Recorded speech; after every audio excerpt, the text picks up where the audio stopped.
दोस्तों नमस्कार। आप सभी का मेरे YouTube चैनल फार्मा बिजनेस में स्वागत है। जैसा कि आप जानते हैं कि हमारे देश में बेरोज़गारी की एक समस्या है, उसी के समाधान के लिए हम लाए हैं आपके लिए फार्मा बिजनेस की संपूर्ण जानकारी, जिससे आप महीने में ठीक ठाक अर्निंग कर सकते हैं। सबसे पहले मैं आपको बताना चाहूँगा कि फार्मा बिजनेस होता कैसे है। तो जैसा कि आप स्क्रीन पर देख रहे हैं कि कोई एक प्रोडक्ट है, उसको एक मैन्युफैक्चरिंग कंपनी तैयार करती है। वो कंपनी उसको मार्केटिंग कंपनी के पास भेजती है। उसके बाद मार्केटिंग कंपनी जो उस प्रोडक्ट को स्टॉकिस्ट, सुपर स्टॉकिस्ट या डिस्ट्रीब्यूटर के पास में भेजती है। डिस्ट्रीब्यूटर उसको होलसेलर या सेमी स्टॉकिस्ट के पास भेजता है और होलसेलर उसको रिटेल शॉप यानी मेडिकल स्टोर पर भेजता है। मेडिकल स्टोर से वो कस्टमर के पास जाता है। मेडिकल स्टोर से वो प्रोडक्ट कस्टमर यानी पेशेंट के पास जाता है।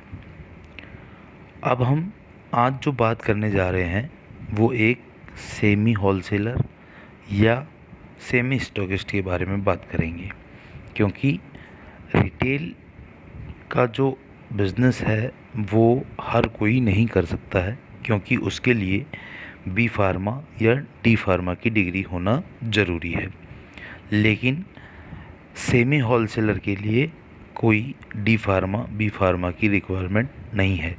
कोई भी 10th पास स्कूल, 12th पास या ग्रेजुएट कोई भी व्यक्ति इस बिज़नेस को कर सकता है।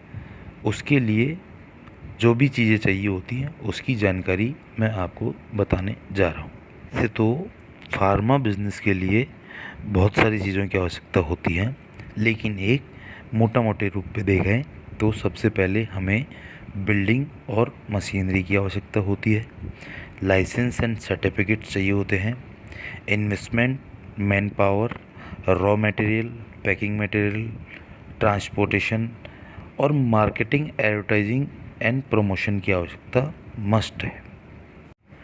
इनमें से जो हमें सेमी होलसेलर या सेमी स्टॉकिस्ट के लिए जो जो चीज़ें चाहिए होंगी उसके बारे में अब हम आगे बात करें। जैसा कि आप स्क्रीन पे देख रहे हैं कि हमें बिल्डिंग और मशीनरी में सेमी होलसेलर के लिए क्या क्या चीज़ें चाहिए होंगी। तो सबसे पहले हमें गोडाउन चाहिए होता है या दुकान कह सकते हैं उसको। उसमें कम से कम 15 स्क्वायर मीटर की जगह होनी चाहिए। साथ में लाइट कनेक्शन ज़रूरी है।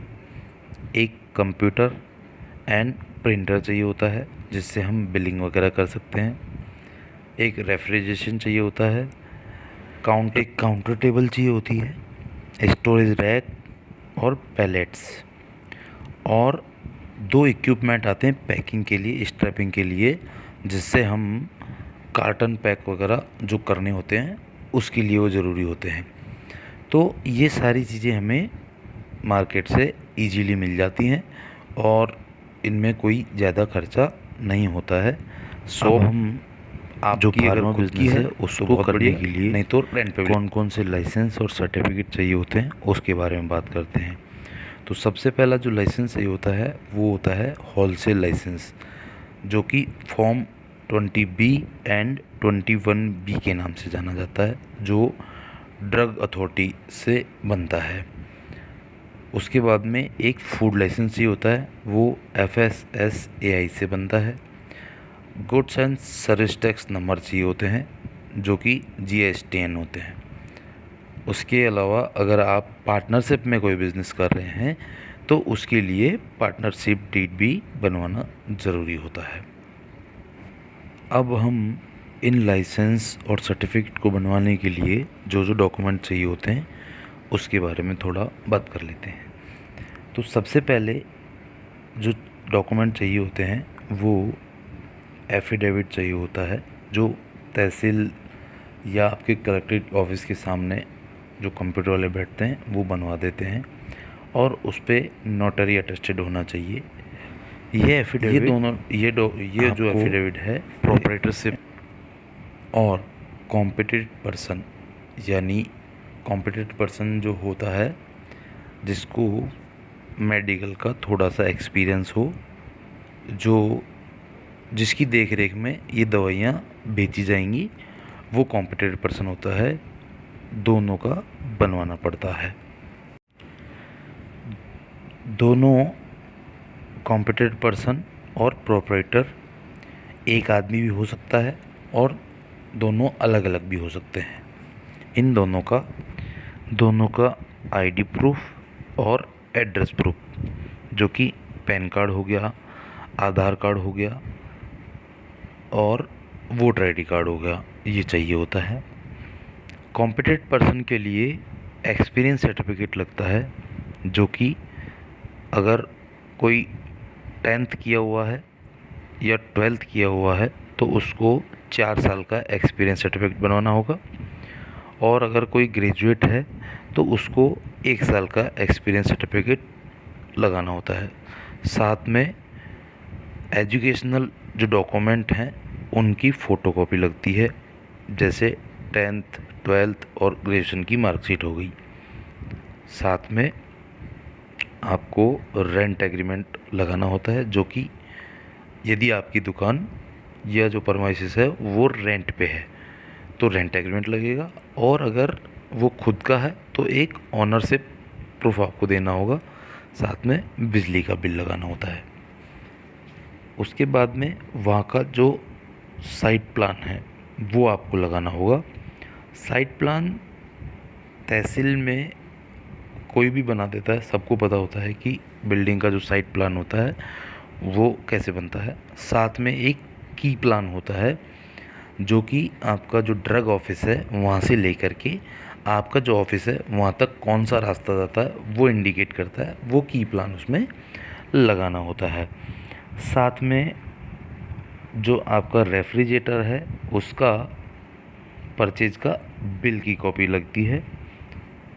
2 फोटोग्राफ कॉम्पिटेटिव पर्सन और प्रोपराइटर की, और 2 फोटोग्राफ आपके परमाइसिस की, जहाँ पे आपने पैलेट्स और रैक्स लगा रखे हैं, उनकी 2 बड़ी फ़ोटो चाहिए होती हैं जो इसमें लगती हैं। ये सारे डॉक्यूमेंट होने के बाद में आपको ये ऑनलाइन अप्लाई करना होता है, जिससे ड्रग ऑफिस में आपकी एप्लीकेशन पहुंच जाए। इस एप्लीकेशन में जो खर्चा आता है वो लगभग 3,000 यानी 3,000 रुपये फ़ीस लगती है।